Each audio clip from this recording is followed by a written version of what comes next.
prevention for prevention of COVID in long-term care facilities. Long-term care facilities that have COVID-positive residents are required to notify family members and at the very least notify the public by putting a sign on the door stating that they have COVID-positive patients within their residence. If they want to do more than that, that's absolutely fine with us. Long-term care facilities will not be allowed to take residents outside the facility with the exception of emergency transfer to a hospital or if a resident needs dialysis. And there are quite a few residents in these facilities that do need to get dialysis on a regular basis. If a long-term care facility has a COVID-positive resident, workers at that facility will be prohibited from working in other long-term care facilities. The health district became aware of the first positive case at the resort at Texas City on Saturday, March 28th. Over the weekend and early this week, an increase in COVID-positive cases were reported. The health district felt it was prudent to test all the residents and employees for the virus. I will now turn it over for our translator.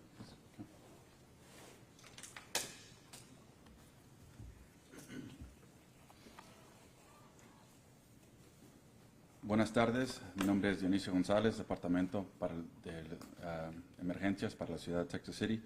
Hoy el Departamento del Distrito de Salud del Condado de Galveston anuncia 83 residentes positivos con el COVID-19 y incluye 83 en total, incluye residentes y empleados.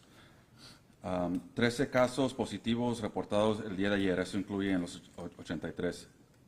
El Departamento de Salud junto con UTMB el jueves realizaron exámenes a 146 residentes y empleados, el centro llamado The Resort en Texas City. Algunos resultados quedan pendientes. El doctor Philip Kaiser está en proceso para ordenar restricciones más severas en el condado de Galveston para centros de asilos y cuidados de largos términos. Esta orden requiere que todos los centros sigan reglamentos del CDC. Centros que tengan casos positivos están requeridos a notificar miembros de familias y publicar en los sitios de los centros. Estos centros no permitirán residentes a salir afuera, solo con la excepción de una emergencia o para realizar diálisis. También empleados tendrán que permanecer trabajando solo en un lugar y no podrán trabajar en múltiples lugares o centros. El distrito fue informado de la situación en el resort el sábado, marzo 28, y el distrito tuvo el deber de realizar las pruebas con todo el centro para hacer su trabajo bien enforzado. Gracias. Thank you very much for that. My Spanish isn't that good, but it sounded like a word-for-word translation for me and of that. So, okay, we'll open it up for questions at this point, if anybody has any. You had said just a couple of days ago you had visited this very facility over the weekend, and when you went there, the operations seem to be running as they should have. Yes. Is that just because does that mean that even though you do everything you're supposed to, that this can happen, or did something break down before you got there? And what does it look like broke down? Yeah, sure. So, when we did visit there, we found the staff to be on top of things, to be following all of the CDC guidelines, to be cohorting patients. We found them to be professional and caring and doing everything that they could. We believe, and there's no way that we can prove this, that we believe that there may have been some employees who had accidentally contracted COVID, not like anybody does it purposefully, and then had gone to work. One of the things that we're learning about this virus is that there are a lot more asymptomatic cases out there than anybody ever dreamed of. And so it shouldn't be surprising that this could happen in a place, and I just view it as bad luck on their part. But I think it's very important that given what we know now today, and given what we know now about the population in long-term care facilities and their vulnerability, that we double down so that we can protect them as best we can. Is there other cases in the county where at assisted living, long-term care facilities, where there positive COVID-19 Yeah. in staff and also residents? There are other places with much smaller numbers. We are working with them, and of course this order will apply to them, and they will of course be required to disclose to family members and to employees and residents that they have cases. Yeah. Sir, you said it yourself, those other facilities have much smaller numbers than this one, so Yeah. why is it that the numbers are so high there, one? And two, we had heard that potentially one of the employees who did get the virus potentially worked at another facility here in the county. Can you speak to that? Sure. Okay. Sure, yeah. So you know, I can't tell you why the specifics of this particular facility. I mean, this is what happens in epidemics. We have outbreaks and we have things that get into clusters of people, and it can spread very rapidly, particularly where there are a lot of people in closed spaces, like nursing homes, like jails, like hospitals, you know, you name it, you all know what they are. With regard to people working at other facilities, it was actually a surprise to us to realize, but this is a fairly common practice, and that people often will work at more than one facility. And not only will people work at more than one facility, you know, healthcare workers, they show up. And they show up rain or shine, they show up during hurricanes, they show up when they're not feeling well. And unfortunately, that's not a good idea at this point. So that's why, as part of the order, we are actually ordering any facility that has a COVID-19 case that those workers only work at this facility. This is also potential HR issues, you know, in terms of people trying to get hours. Some of them are part-time employees, and you know, they're trying to feed their families and do what all we're trying to do at the same time. On this order, it says long-term care facilities specifically. Does that not apply to other facilities? Yeah, so there's a legal definition of long-term care facilities, which is by statute in the state of Texas, and that's what it applies to, and we can get you that definition. So nursing homes are under that? Nursing homes are absolutely under that. Nursing homes, it's actually quite broad. Okay. Assisted living, All of those would be things, under that's correct. And you know, the people who, the facilities that this apply to know who they are. It's not like this is going to be a surprise to anyone. So you have the power to independently enact this order? Like you didn't have to do it in conjunction with the county judge or anything? No, we obviously, we consult with our leadership, both within the city of Texas City, with the county judge, with the Department of State Health Services, but yes, this authority lies with me, and it goes out under my signature. And is this, like, how are you going to enforce this order? Will you be checking in on every long-term care facility in the country, or somebody else in the health district? Yeah, we actually have a way of going in and calling people. We've compiled lists of folks, and we have a group of people that can be making contact with them. I got to tell you though, if I had a long-term care facility, I would be very, very compliant with this. One of the things we found with this whole thing of orders is that 99.9% of people want to do the right thing. And so it's very, very unusual that we find someone who actually is defiant and says, you can't tell me what to do. And we're just the opposite. People are calling us up, asking us for help, begging us for help. And we're trying to get to everybody that we can. And we are also planning on looking at the facilities that have cases, and most of these are just one or two cases, and discussing with them the possibility of doing widespread testing in their facility. But that will probably happen next week. You had said just a few weeks ago, this was a concern of yours. When Yeah. we were first having one of our first press conferences, Yeah. you said this was a major concern of yours. Yeah. So when this comes about, are you surprised at all, particularly given the numbers of this facility that existed? Or was this somewhat, this was the fear that you had? Well, you know, it's two things, TJ. I mean, it's one, it's that it's a surprise. It confirms our suspicion, but you know, you look at the numbers that popped up today. It's shocking, and we're very worried. We've also been in consultation with our local hospitals as well. They want to know how many of these people are sick. Can we expect to transfer people? So we're trying to help them get some numbers so that they can prepare if people start getting sick and need to be hospitalized. Okay. With respect to the order requiring those who work at facilities where there are confirmed cases not to work at other facilities, Yeah. Do you have that intelligence? Who works where? People who may work at multiple facilities here in Galveston County, just going back to the enforcement? Yeah, no, we don't have a list of people that are going in certain places or not. This aspect of the order was actually modeled on something they're also doing in Dallas County, so, you know, it's not something that we are, you know, going out on the edge on.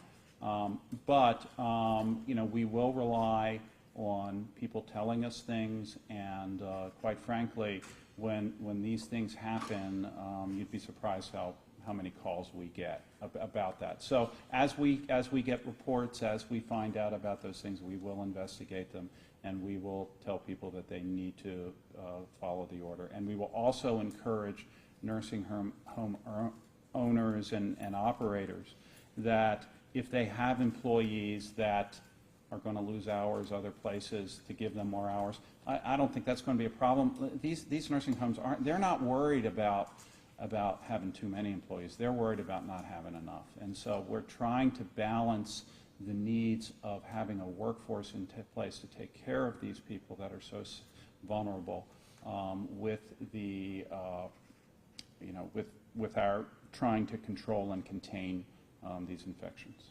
Of the 83 residents that Yeah. tested positive, how many none were hospitalized, have been hospitalized so far? A couple that I'm aware of, but I honestly don't know the true number. Most of these people were tested yesterday, and we just got those results back this morning, and then we got another batch back this afternoon. So we've been working like crazy to get a sense of how much this is, and quite frankly, we still have a few more tests out there. But most of the people we discovered were positive yesterday. And do you know the breakdown of employees versus residents of the 83? Yeah, but I don't think we're going to release that at this point. What's the configuration inside the facility when you have so many people who are infected? And then another question, we were out there yesterday and there were relatives of residents who were concerned they're not allowed in at the moment. Right. So what do you say to them to assure them, despite the fact that this number is as big and it could get larger? Yeah. So so the way the facility is configured, that particular facility has 5 separate hallways like a spoke.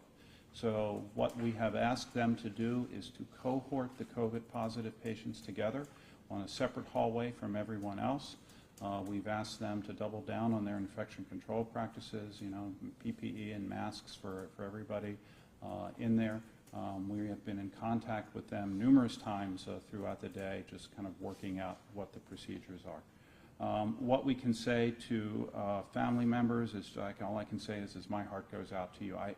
My mother-in-law is 88 years old. She's not in a nursing home, and if she were, I'd be very frantic right now. But we are in very close contact with them, with the facility. We are telling them it is their duty to keep in touch with family members and let people know what's going on. Fortunately, only a small minority of people have been sick enough that they've required hospitalization at this point. As far as going back, and I know you've said that you can't definitively say the employee who worked at multiple places may have been a reason for a spread. Yeah, well, there's actually more than one, but More than one? Yeah, there's multiple. One facility? Yeah. But is there any indication at any of the COVID cases at any of the other locations that was the contact with one of those employees? Yeah, we're investigating that, and it's still too early to say because, you know, we know of several employees that have worked at other places. We still don't know everybody that's working everywhere. So the places that we know where people are working and where people are positive, we are starting to take a closer look at them because of the magnitude of this. And just remember, keep in mind, you know, the other places we're talking about a few cases at best, you know, 2, maybe 3, 4 cases max. We're talking about 15 cases, which again shocked us. And that's why we went in and we tested everyone. So there's something different that happened here. I don't know if we will ever know exactly what it was. But to be fair, that facility was also 1 case or 2 cases. That's right. And then it became the 15. That's right. And then the very next day, now this number. That's right, and that's why we're worried, and that's why we're having discussions about doing testing and the other ones that we know are positive, yeah. Regarding the 146, is that all of the employees and residents, is that the entirety, or how many? I don't know the breakdown of that. That's the majority of the residents. Some residents refused testing, and that's their right. Other residents were not capable of cooperating enough to have the test done, but again, that's a minority, a small handful of cases, and I honestly don't know what the total number of employees were that would have warranted testing at this point. But we got a bunch of them. There's been a problem getting enough tests for the general public. Yeah. This is going to be kind of a massive undertaking. I don't know how many Yeah. facilities are total in Galveston Right. County, but how is that process going to take place? And are there enough tests, enough staff? Yep. I know UTMB is probably going to help out with this, but how does this get done? Yeah. So we're still working on the process part. UTMB has promised us sufficient tests to do what we need to do. So we are actively looking at a testing program for the population, so citizens can come up who have some sort of symptoms. As the tests become more available, and they're becoming more available, we are kind of lowering the bar on who can get a test. We're not making it, you have to be extremely sick or have a strong positivity, and that is in part because, one, we have more tests, and two, because we're seeing a lot of asymptomatics out there. So we want to reach as many people as we possibly can. We're going to be moving forward that next week in tandem with getting testing done in nursing homes. We still don't have a good grasp of what the scope of that is. With regard to workforce, we're facing workforce issues just like everybody else is. We don't want to, we want the nursing homes that we work with to step up and actually help us do the testing, actually get the samples for us, and we can coordinate getting everything done, and we want to start focusing on getting something out for the general population. Keep in mind, though, that because of the efforts of UTMB, our county has been able to test a higher proportion of its residents than Harris County has. And so I think we're working very hard to get ahead of the curve. Over the next couple weeks, we expect numbers to spike, but we also think this is an important time to identify as many people as possible who are positive so we can tell them to stay home and not spread this virus to anything else. Along with that, the CDC has issued a everybody mask order, or not order, but recommendation, and we are going to also recommend that as well. If you were to go down to UTMB, you would see that everybody's being masked, and tomorrow, if you were to come in here, you're going to see everybody masked. On the results, the daily tally that Yep. comes out, that's not going to include the numbers you just announced here. Can you explain why that is? No, so the number, in terms of number of cases in the county, is correct, okay? That is 200, and Ashley, what's the? So the report that went out today does not include the numbers from the nursing home. Oh, it does not. It is not. So those Yeah. will be added in for tomorrow. They're added tomorrow. I mean, guys, we've been working real hard to try and get these things up to date, and we pushed the report out because we know people needed to know, and we also felt like that people needed to know about the nursing home. And there's been, a lot of back and forth, and quite frankly, it's been happening so fast, we've been having trouble keeping up with the actual numbers. So I think that's the answer to your question, TJ. Right. The other thing, Just to clarify, it's 136, but that does not include. that does not include that, right? I mean, we're basically over 200 confirmed cases in the county right now, and we'll give you the definitive number when we have a chance to update everything. Something you said earlier piqued my ears. You don't have the power to require people to take the test. So Right. how big of a concern is that? Is it a concern? And how do you grasp control of what so- this outbreak may be in these facilities if you Right, can? right. So in a nursing home, believe it or not, it's not as big a concern as you might think it is, Okay. in large part because if someone refuses the test, they're presumed positive. Okay, and so then they will get cohorted with the people that are positive, unless there's a medical reason to keep them. Basically to kind of keep it confined. Right, so they're cohorting the patients. They're going to have all the patients in one room. They're going to be using, not in one room, but in one area. I'm sorry. They have everyone in one area. Everyone will have PPE, and they're going to be monitoring symptoms. I've already talked to some of the physicians who work there. I'm going to call their medical director when I get a chance, as soon as we're done this, to follow up with him as well. And the physicians are very concerned and want to make sure that they keep a close eye and monitoring on people. We've already talked to the local hospitals so that they can be aware that there may be cases that may coming their way. They're very concerned about their number of beds and how is this going to affect them, so they're getting prepared for this as well. And you said there's an order basically, unless it's a medical reason or dialysis, Right. you can't leave. That's correct. Right? That's correct. Initially, and I got to be honest with you, initially we didn't really realize what the dialysis issue was, and when we found out that there were significant numbers of people who would require dialysis at many of these nursing homes.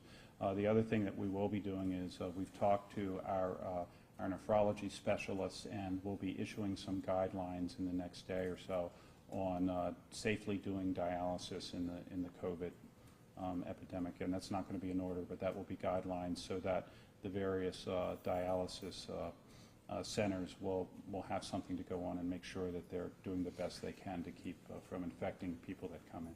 Because some go ahead. Sorry. When you have an outbreak at one facility like this, do you go back and look at inspection reports to make sure that there weren't health code violations or things that might be a red flag? I'm not in a Right. sense to be punitive, but just No. That's good. I mean, we look at several things. There are various measures of how long-term care facilities go. They get graded. We look at them, and we also talk to the staff, and particularly at the resort, we even talk to the staff about the nature of any types of I don't want to say findings is probably a right word for them, and how they were addressing them, and whether they were substantive in the fact that they would directly affect people getting infected with COVID, or perhaps they had something not to do with COVID, or maybe they were administrative. I mean, there's all sorts of reasons why there can be findings. And we were satisfied that they were doing the best that they could. In terms of doing look-backs on things, if this were an isolated case of hepatitis C or something like that, sure, we would really be doing that. But quite frankly, with the way things are going, I think what we're really focusing on is identifying people, making sure the sick people get taken care of, isolating those people who are not sick enough that would need hospitalization, and then we're going to move on to the next one. The type of testing that was done, it will be done in the nursing homes. These are the new next-gen tests that the asymptomatic can be found to be. I honestly don't know. That's changing again. UTMB has actually stood up 2 different tests in the last 2 weeks. I mean, this is absolutely amazing, the evolution of testing. When typically it takes a test 4 to 5 years to get developed, and we've had in about 4 weeks a test that scientists at UTMB developed and stood up, and really was just wonderful for us. We went from doing no tests to where we had to send everything off to the state lab or outside labs, to doing 28 tests a day, to doing hundreds of tests a day. Now they have a second set of tests, which is a whole new generation a month later. I mean, we're talking about second generation a month later. And then now they're actually standing up point-of-care testing as well to be used in some of their facilities to rapidly screen people.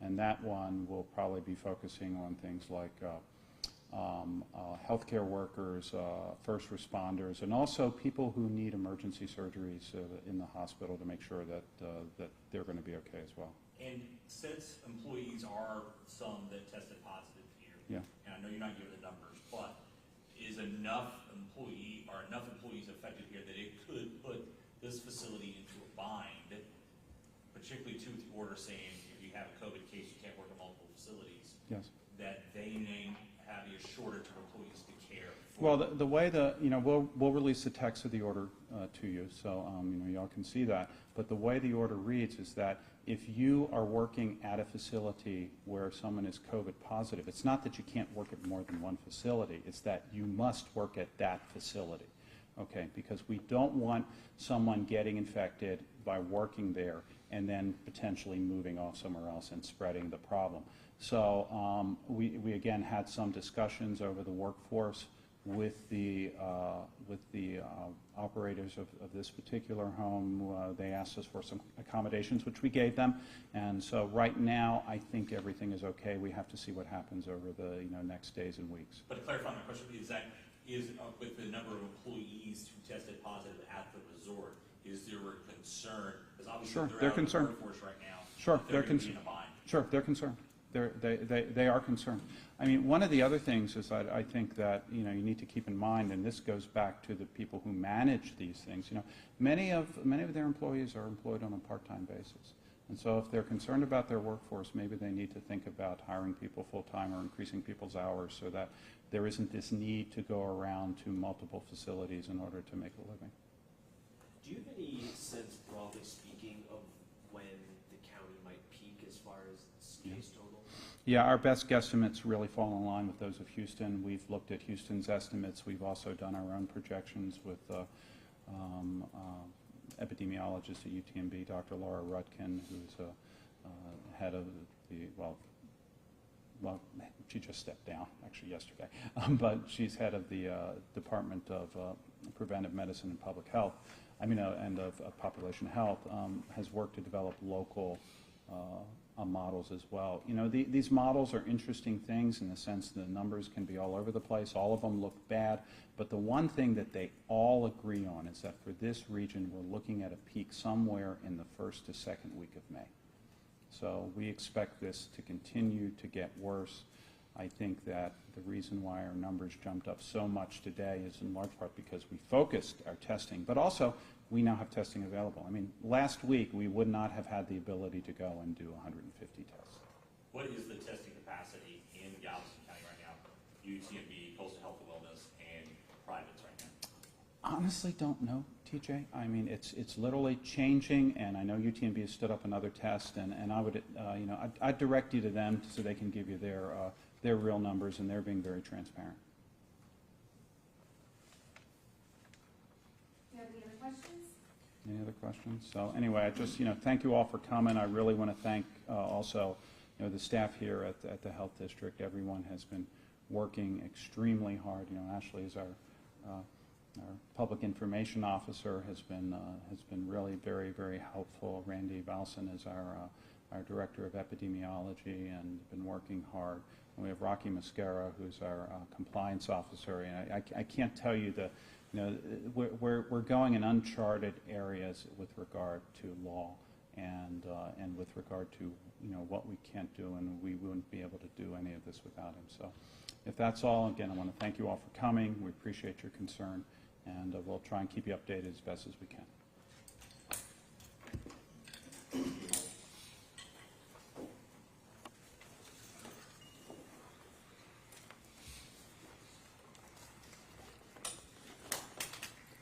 Can we just sit down the case of everything else? It does have the 13 in it. It has 13, it does not have the additional. The additional from the Yes. So if we call it a nursing home, or do we need to call it? It's a long-term care facility. It is a long-term care, but it's a nursing home. I think it's commonly known as a nursing home. Yeah, right? it's- I just don't wanna. It means that higher definition of that most of these has, they're all under constant care. It's not an assisted living where you can get up and do that. So, Yeah, it's more of a memory care and long, real. so it's really long-term is the right term. Yeah. Okay, okay. Yeah. I didn't know if I could say nursing home, so I didn't know if it's kind of a little more commonly known, I think, Yeah, but. like the general public knows that's what it